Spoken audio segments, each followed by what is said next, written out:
I'm going to be presenting today the 1933 Houston Mount Everest expedition. And those who don't know me, my name is Eddie Hackstaff. I'm a philatelist, also known as a stamp collector, a pilot, and a mountaineer. So getting to merge these topics into one presentation is kind of fun for me. One of the last great aviation obstacles during the 20th century was to fly over Mount Everest. Man had already flown around the world, crossed the great oceans nonstop, and had flown over both the North and South Poles at this time.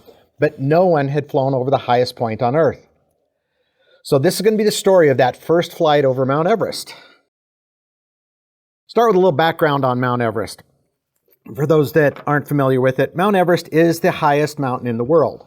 It sits at 8,849 meters, also known as 29,032 feet, as of 2015. Now the measurements change now and then. Nepal wanted to measure from the rock. China wanted to measure from the top of the snow. Everybody argues back and forth. We're going with 29,032 feet here. Over the years, it's also had many names. The original European name was given to it by Andrew Waugh, which is the British surveyor of India at the time. He called it Peak 15 because it was just a point on the horizon. They're looking at it from India. And so they just numbered the peaks until they could go back later and survey and make all the calculations. It was renamed to Mount Everest by Waugh to honor the British surveyor Sir George Everest. Everest was the surveyor in charge of the Great Trigonometric Survey of India, one of the greatest surveying efforts ever in the world. He was honored with that. Believe it or not, it also had some local names. I mean, we didn't need to rename it. From the Nepal side, it's called Sagarmatha. On the Tibetan/China side, it's called Kwanalongma or Chomolungma, a couple different spellings there. It's located in the Himalayan mountain range on the Nepal-China border. The China border, it's the Tibetan Autonomous Region now. Back at the time of 1933, it was Tibet. So it's on the border there. So in 1952, when they were surveying it, Radhanath Sikdar, I may be butchering these pronunciations, he was an Indian mathematician and surveyor. He was also called a computer. Back then, they called mathematicians that did all the crunching of the numbers computers. So he was a surveyor, and he made the first calculations to identify Everest as the world's highest point. At that time, it was measured at 8,840 meters. I got to be honest, I took a civil engineering course in college where we had to do some surveying around the college campus. 300 feet at a time. I swear I was further off than 100 feet when I got back to the start point. Maybe not that far, but when you look at the fact that these guys are surveying from India to the summit of Mount Everest in the Nepal-China border, they measured at 8,840 meters. That is not far off. That is mind-blowing to think that they could measure it that accurate from that far away. These people are amazing. As for mountaineering, 1921 was the first expedition to the peak, and that was by the British expedition coming in from the Tibetan side. It wasn't climbed until 1953 during another British expedition where Edmund Hillary and New Zealander Tenzing Norgay, he's been claimed by 3 different countries as Nepali, Tibetan, and India, so everybody wants to claim him. So he's got 3 different nationalities. So, little side note, the first Brit to actually climb and summit the peak was in 1973. 20 years later. Brits were doing all these expeditions, getting close to the summit, but technically a Brit didn't summit until 1973. The idea, it was originally suggested in 1918 by Dr. Alexander Kellis, and at that time it was just an idea. In 1921, American aviator Roland Rolfs, he declared his intention to fly over Mount Everest. Now, he was at that time the holder of the world altitude record of 34,610 feet, so he did that in a Curtiss triplane. Technically, you could fly over it if you could get that elevation. There were a lot more things involved, and he never took it any further than he was declared he was going to do it. Never went anywhere. In 1925, English aviator Alan Cobham, as he was flying through the area, actually flew within 40 miles. In 1932, the American adventurer Richard Halliburton and his pilot Moy Stevens flew within about 15 miles from the summit. A few months back, I did the 1932 flying carpet flight. And this is very important, this flight that they did. They may not have thought it was that important, more than fun, but it was very important for this expedition. So that's Roland Rolfs. Here's a picture of Alan Cobham. And here's the picture of Halliburton and Stevens with the flying carpet that we had talked about in the previous presentation.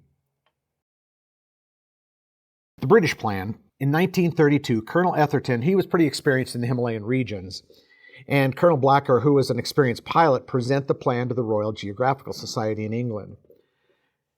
All these expeditions had to be presented to the Royal Geographic Society to get their blessing to be able to go and do these expeditions in the name of the British Empire. It was determined that this was going to be a scientific expedition. This was not just to check a box. It's going to be a scientific expedition to research technologies required to do it, capabilities of high-altitude flying. Can you control planes? These were biplanes still at this time, okay? Open cockpit biplanes. And a big part of this was mapping the region around Mount Everest. There were no good maps of the area, and they wanted to test a bunch of mapping equipment. So they were joined by squadron leader Douglas Hamilton, Marquis of Douglas and Clydesdale. He was MP at the time. He was the son of the 13th Duke of Hamilton. He was brought on as chief pilot. Air Commodore Peregrine Fellows was brought on to lead the expedition and head its planning. So what was still required? You got your main leaders, you're all set to go, except you still have all the technological solutions you have to overcome. Diplomatic agreements, a lot of diplomatic agreements had to go into place, and there's a lot of financial support. So technological solutions, the aircraft, they picked the PV-6, which was a prototype to the Westland Wallace bomber, and the Westland PV-3, a torpedo bomber that they modified for the flight, and the stamp on the right there from Sierra Leone shows the image of the two aircraft that were used. The one on the top is the PV-6 and the one on the bottom is the PV-3. Engines and fuel. They had to get modified engines for these things because not only did they have to reach these altitudes, they had to be able to still control the airplane. So it couldn't be just its max elevation that it was going to go to. They had to get up there and still fly the airplane around. So they got two new engines from Bristol Pegasus IS-3 engines. Shell Oil was going to provide the fuel. Special fuel was needed to get at that altitude so it wouldn't freeze and wouldn't have problems. Shell also provided all the fuel for the route and all the other subsequent flying they were going to do. They're still going to fly some other aircraft all the way from England to India. And we'll talk about that after a bit. Heating. The suits had to be heated because not only did your pilots have to stay somewhat warm, they had to stay warm enough to do their work. Oxygen. Got to get oxygen to them flying at that altitude. The cameras, what kind of cameras could function at that altitude and create 3D mapping and all this stuff. These were very specialized cameras. Then the film that was going to go in them. You're dealing with a lot of low temperatures. Simple film can crack and break, things like that. So a lot went on. And actually, Invention Magazine in May actually published an article, and this is the article here, about all the technologies going into it. These were inventions almost. A lot of cutting-edge technology or using what's available but having to modify it for what they were going to do. So a lot had to go into it. Diplomatic agreements.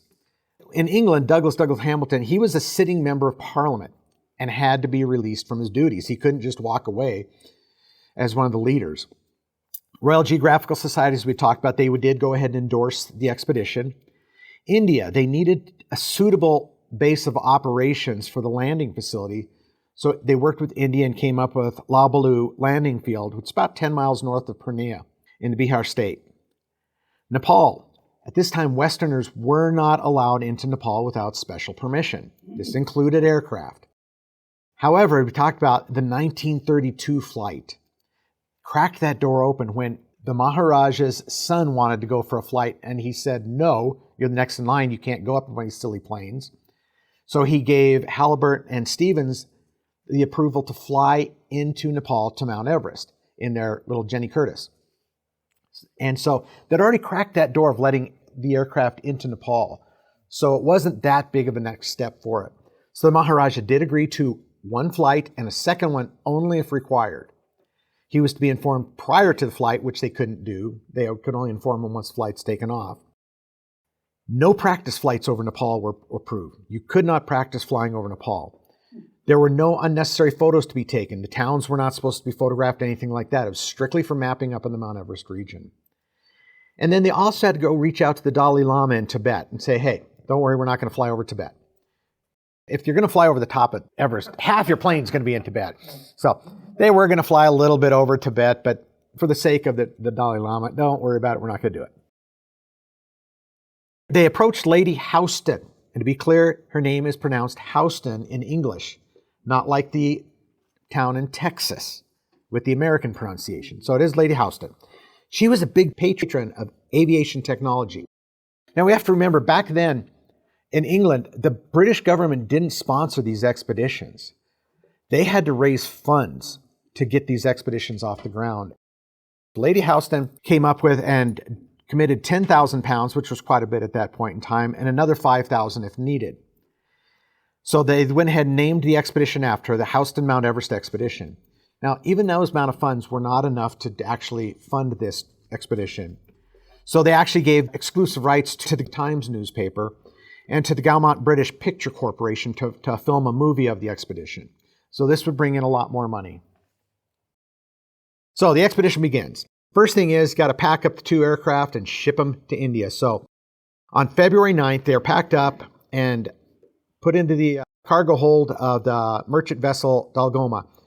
The postcard image there on the left is of the Dalgoma, and there on the right you can see they're loading one of the aircraft into the cargo hold of the Dalgoma to be shipped over to India. In addition to shipping the 2 primary aircraft, they're going to take 3 other aircraft and they're going to fly them from Heston, England, all the way. So on February 16th, they go ahead and meet out at the Heston airfield. The stamp on the right shows the media photos, a lot of media there. It's a big deal for the 3 aircraft. And the aircraft you can see there is a Fox Moth.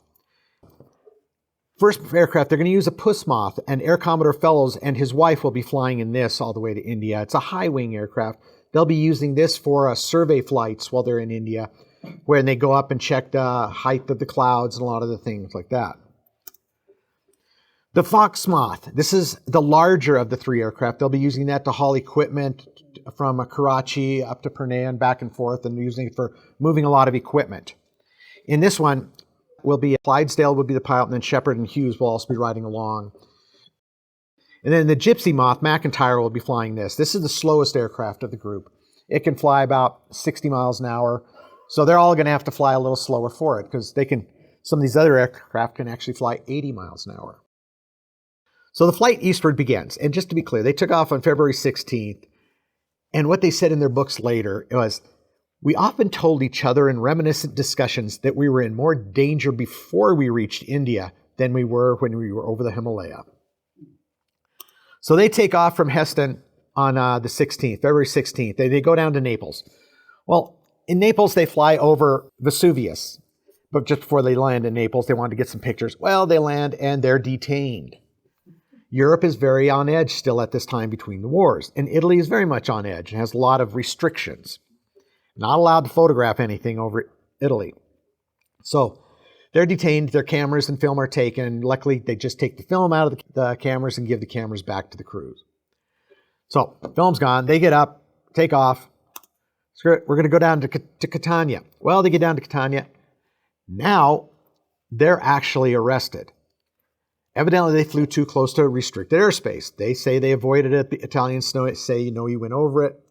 So they're arrested and they're interrogated for a few hours. They're released finally, and they're sitting there. So the weather's been pretty bad there anyway. So they're sitting there for a few days. They keep trying to fly from Catania down to Tripoli, but the weather's really bad. Another part of the problem is every time they take off and come back, they're charged more landing fees. One time they're only gone for 20 minutes before they all 3 turn around and come back and say, no, can't do it. Landing fees. So they finally decide we're not going to be able to make it from Catania down to Tripoli. Let's go over to Trapani out there on the island. Well, that's restricted airspace. So they finally have to get all governments involved, reach out to Rome. Can we please fly to Trapani and land there and then go from there? They get the approval. So they fly to Trapani. When they get there, the winds are so high, they actually the passengers have to jump out of the planes and hold the wings because it's just too windy. So they go through a lot along this trip. It's an amazing trip along northern Africa. They deal with dust storms, mud, rain, good times, bad times, everything. But finally, on March 5th, they reach Karachi, where they can start helping to put the airplanes together. Going to go ahead and get a lot of the guys from the base there, the British guys, to go up to Purnea with them so that they can help support the group. So they go on, and finally they're at their destination, Purnea, on the 22nd. So life in Purnea while they're there. There's a picture of all the guys. There's about 20 of the Brits. There's a lot of Indians were helping out with this also. They're not in the picture. But there are about 20, 22 of them that were there. Senior members would stay in the Darbanga, the Raj Darbanga. He let them use his bungalow there, which is about 6 rooms with a veranda all the way around. The senior people stayed there, and they had another room they could use as a dark room and some storage and stuff like that. So they all stayed at the bungalow. Now, the junior members were in tents out at the airfield. But you got to remember, these guys are engineers.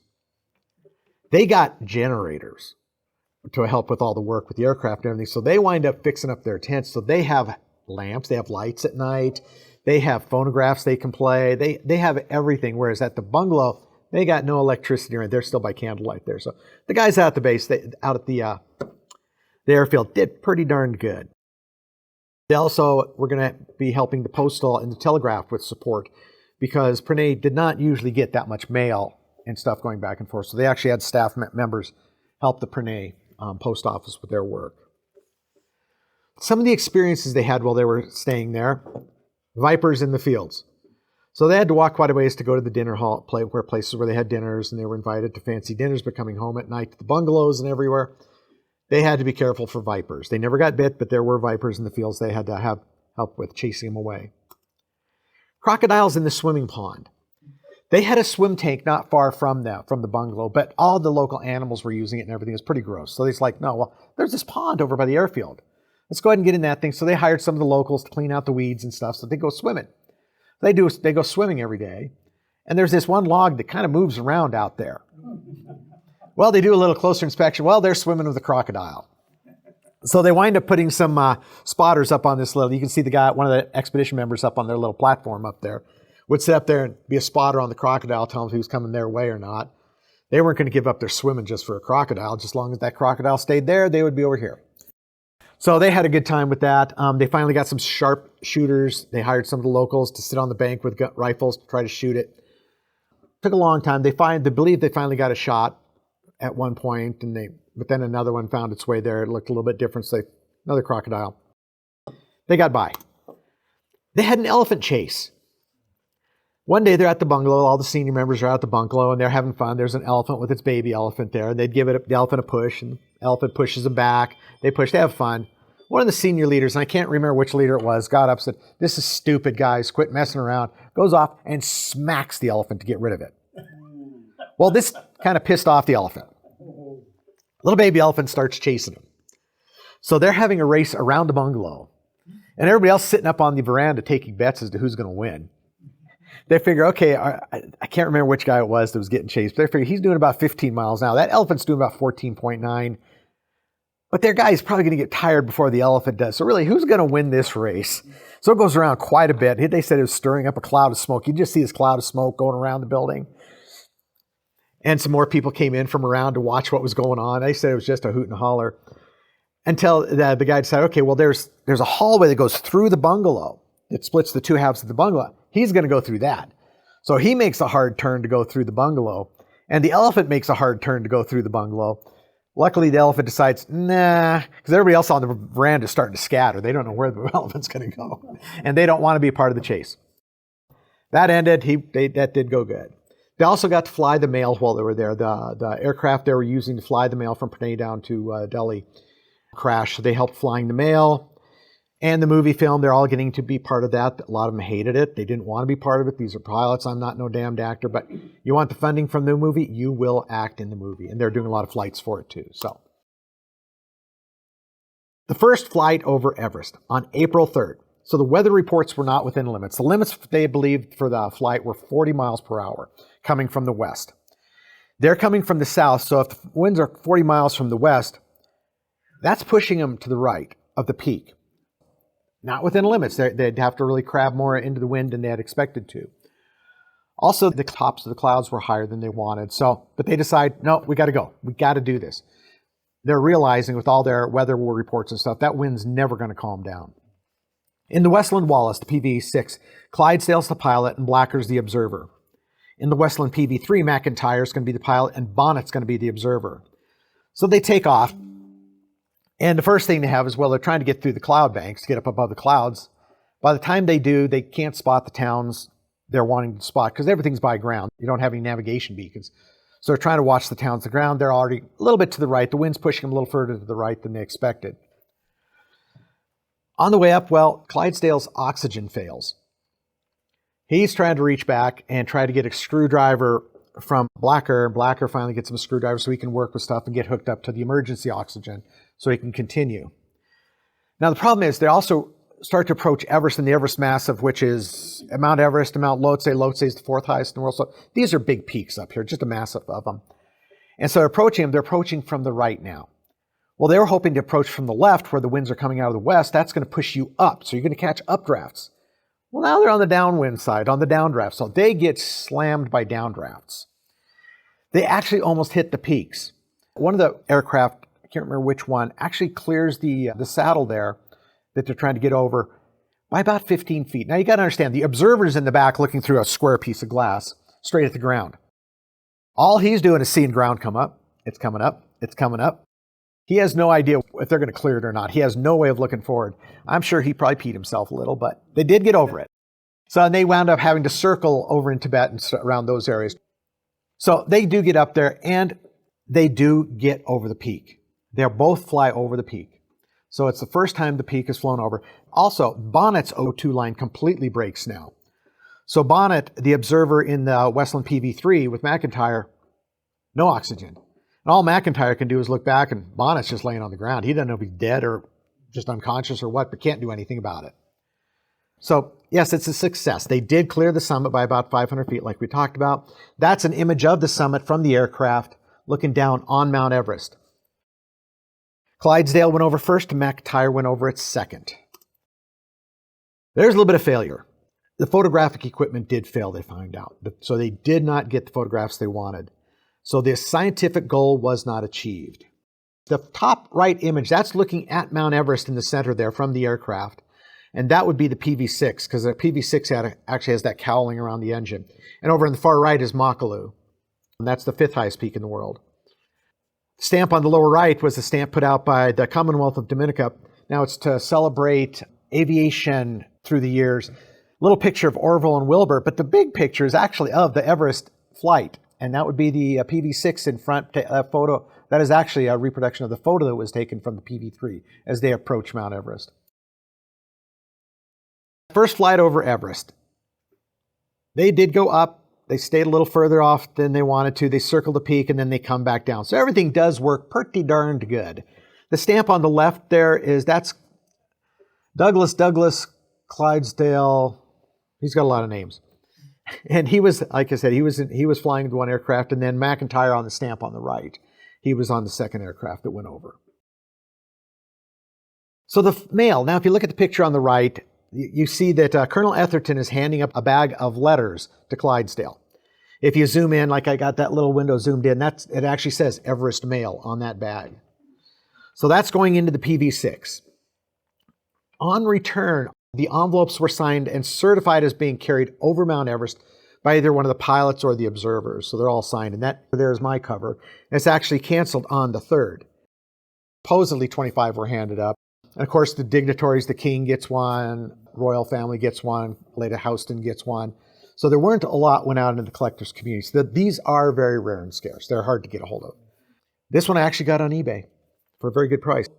Most likely, it was just blank envelopes. Now, all the envelopes are from the bungalow. They have the name on the back of them. So probably just grabbed a stack of envelopes and handed them up because each one had to be weighed later for the stamp on it and used, then cancel the stamp.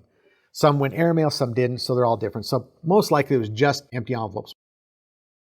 Well, since the photographic equipment failed, they decided the next day, we're going to go up over Mount Kangchenjunga, which is the 3rd highest peak in the world. Not far from where they are. But it's also on the Nepal-India border. So they can go over it and say they're staying in India, kind of like they said they didn't go over Tibet.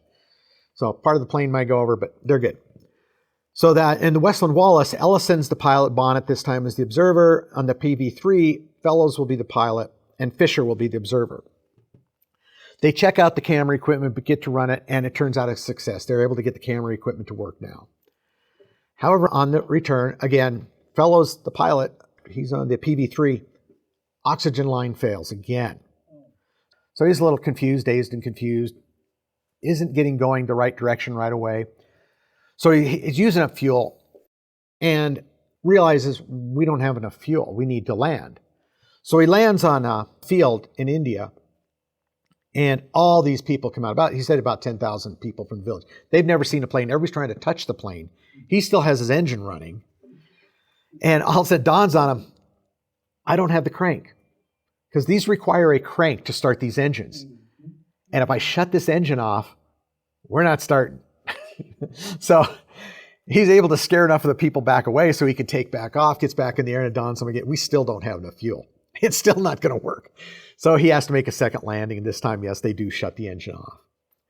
Needless to say, they know how much fuel is, and when they're sitting back at Labubu airfield, 15, 20 minutes go by and the other aircraft's not coming. It's not coming. So they jump into the Puss Moth and take off. It's their scouting plane for that. And they find them and land. Everything's good. Everything's okay. There was no crash. It was just a forced landing.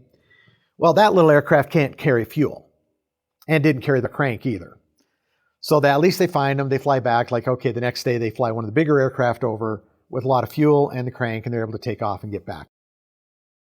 None of the documentation talks about covers, but there are 3 covers documented as having been flown over Kangchenjunga. These are certified, again, by the pilots or the observers.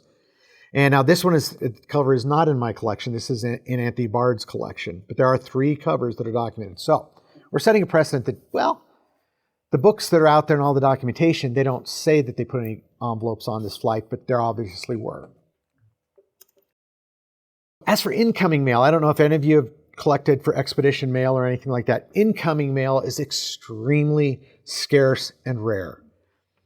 Somebody receives a letter, they generally burn the envelope, use it for fodder for the fire to keep them warm, or they just don't carry a lot of extra stuff around with them. But there are 3 covers. 2 years ago, there was only 1 identified. Now there's 2, and I do have this one's in my collection. They were mailed to the leading aircraft man Hensley. He was in charge of the fabric, the fittings, and rigging of the aircraft. So he was out there at Labubu. Originally to Hensley, he was stationed in Karachi. So correctly, it was sent originally to him there. It was received on April 5th. Well, somebody put down the wrong town name. They put down Purnea. Wrong part of India. That's actually going away from them. That arrived there on 7th, and then it was forwarded because then in Purnea, everybody knows where this Everest expedition is. Most people do. No, let's correct it to Purnea. And went on to Purnea, so he did receive it. But that is a fun item. Also as part of this, Stephen Smith, he was a very famous philatelist in India. He was the father of rocket mail in India. They actually put out a commemorative stamp for him in India because of all he did for first flights, aviation, all this stuff. And just like the 1932 flying carpet flight, he fingers into that one. He immediately hears about this successful. I want to bring some envelopes and have them fly him over Everest too. So he comes up there on the 7th and hands 87 covers from members of the Airmail Society. Hands them to him and they say, well, come back tomorrow. We'll give you your covers back. And by the way, you have to give us 1 guinea each for each cover to raise funds for the RAF charities. So hands them to him, comes back the next day, gets all 87 back, has them canceled in Purnea there. Mailing, they all went back to the India Airmail Society in Calcutta. To be clear, these did not go over Nepal, much less Mount Everest. They did not have approval. They could not have a joyride over Nepal. That was strictly forbidden. And this would have destroyed the expedition. So no, they did not go. They just were on a survey flight over India as part of the expedition. I know a lot of people out there like to claim these went over Everest. They did not. They went up in one of their little survey aircraft just around the local area. So the second flight over Everest. This was prepared in secret because they had already been told by leaders of the expedition, no more flights over Everest. We're done. It's over. Lady Houston also sends them a letter. No more flights over Everest.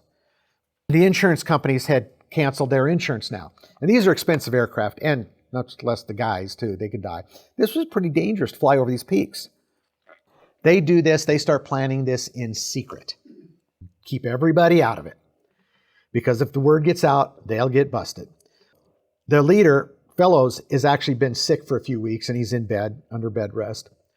And Ellison, who was a part of the first flight, he's still active military. If he goes against the commander's direction, he's going to get court-martialed. So that anybody with the military, they had to keep out of it, everything. So this was actually done in secret. But they're working with the weather guy that's sending up balloons and checking things. And winds are really not good this day. They are 80 miles an hour up there. That's the speed of your aircraft. It was not good, but they've decided we didn't finish the job. And these are all professional guys. Our job was to do the mapping. Everything failed.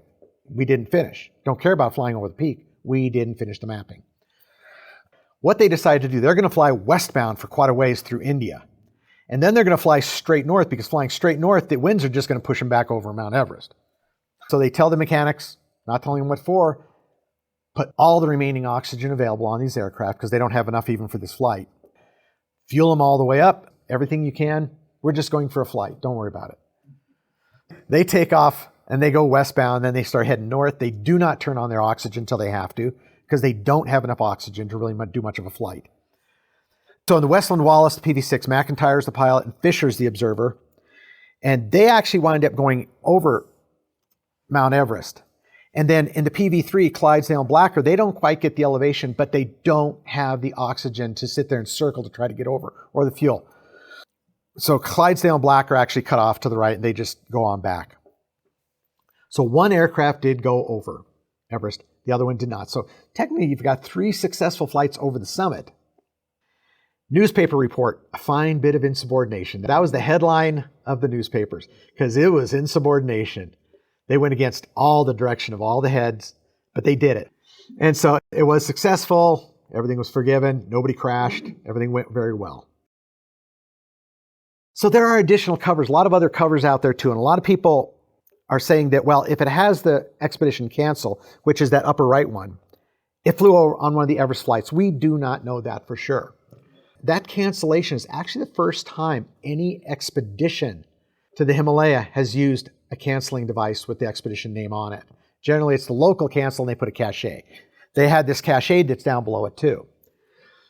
Did these other covers go over? We don't know. There was actually one cover I read the contents from where the guy, or the person sending it to his niece up in England said, I was able to get one of the envelopes with the cache. I know you're going to love this. Have fun. Not a word about it flying over Everest. I mean, I was seriously, you would send something to somebody and I say, no, this went over Everest. No, it's just, he says he got the expedition cache. Maybe they started to just use the canceling device on request after the success. Now that they have had one success, who knows? The cache, there is one cover out there that used the cache to cancel the stamps. That one's in my collection also. That's the only one known where they used the cache to cancel the stamps. That cache is the lower right marking there that says Houston Mount Everest flight 1933. That's a cache. That was supposed to be just a cache, not a cancellation device. So the final results.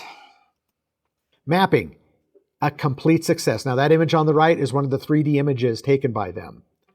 So they were able to do regional detailed mapping, do the 3D mapping. Mapping was a success. They got it done. Cameras, not very successful. They were too complex to be used in the flight. Plus, they were very fragile. Towards the end, you weren't allowed to touch the box that the camera was even in unless you're one of the observers, because just jiggling it a little bit caused problems, caused the failures. These guys, when they'd be riding in the vehicles out to the airfield, the observers were carrying the box with the cameras, equipment, just to try to buffer the jolting. So these cameras, long-term, didn't turn out very good. Oxygen system, I think we can clearly say that oxygen system was a failure. Heated suits, they kept them warm, but they also wound up with burns. Like the observers were on their knees and having to kneel over everything while they're pushing against the electrical. They actually wound up with burns on their shins at times, just because of the electrical lines going through it. They weren't perfect. Aircraft engines, they were successful. They did very good at altitude. They performed as required and maintained performance. They had no engine problems the whole time. Lessons learned. They learned a lot, and that was a big part of their success. This was to learn a lot of technological information. They were very successful. They gathered a lot of information about high-altitude aircraft systems. The flight over the highest point of the Earth, yeah, they were successful. They did it with 3 different times. 2 aircraft on the first flight and 1 aircraft on the second flight. They did fly over that. They flew over Kangchenjunga, the 3rd highest. They flew over Lhotse, the 4th highest. They flew over Makalu, the 5th highest. It was a pretty successful flight for that. And this was also important to the Brits too, because early on they did discuss, they didn't like to admit it, but the Brits had been being left behind. They were one of the great empires of the world. Everybody else was having these flight firsts. First flight over the oceans was not done by the Brits. The Americans were doing all these successes, and everybody else flying over the poles. The Brits were being left behind on being a world leader. So yes, they did put a feather in their cap and say, yep, we got that one. You also got to remember the upcoming war. They're not that far away from the upcoming war, and a lot of knowledge was taken out of this to actually understand high altitude flying and what's required to have functional pilots, functional aircraft, and things like that at these higher altitudes. And yes, the movie. Don't forget the movie. It was a documentary film. The whole thing was filmed during the expedition. Pilots were suckered into that. They bitch a lot about that. But they did the flight. They did the movie. They actually put cameras on the aircraft to film a lot of things. They wanted to put a movie camera under the wing going over Everest, but that was going to cause problems. Directed by Jeffrey Barkas and Ivor Montague. And believe it or not, it won the Academy Award in 1936 for Best Subject. This is available on YouTube. You can go out and watch the movie. It's black and white, but it is the movie of the expedition. And it's out there on YouTube. You can go check it out. So recommended reading. As a pilot and all that, I do like to read about these flights. The first book, First Over Everest, the Houston Mount Everest Expedition. Pretty good book. It gives really good knowledge, but they really focus a lot on the politics and Lady Houston. The pilots were not asked to help write that book. They did not provide any input to that book. So they came up with their own. Clydesdale and McIntyre came up with their own book. As a pilot, I love the book because they actually talk about the flight from Heston Airfield in England to India a lot, about all the things they went through along that flight in North Africa. They talk a lot more about swimming with the crocodiles and a lot more about the insubordination. Really good book. A lot more, not as many photos in that one, but a lot harder to get a hold of that book, but it's a good book to read, especially if you like aviation. Later on, the son of Douglas Clydesdale Hamilton, his son James Douglas Hamilton wrote a book, and it's another one. It's a pretty good book, a little more modern, more of the photos, better photos, things like that.